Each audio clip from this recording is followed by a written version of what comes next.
لڑائی جھگڑا کسی بھی مسئلے کا سلوشن نہیں۔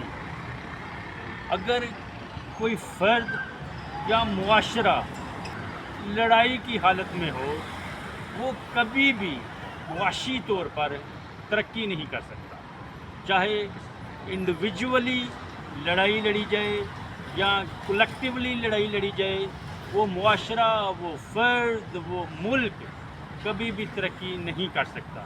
لیکن جب آپ پر جنگ یا اس طرح کی سچویشن مسلط کر دی جائے، سرکمسٹانسز اس طرح کے بنا دیے جائیں کہ آپ کے لیے ڈیفنس کرنا مجبوری بن جائے، تو پھر آپ پوری قوت کے ساتھ اس کا جواب دیں، تاکہ شروع کرنے والے کو پتہ چلے اس نے کتنی بڑی حماقت کر دی ہے۔ اس کو پتہ چلنا چاہیے کہ دوبارہ اس طرح کی اسٹوپڈٹی نہیں کرنی۔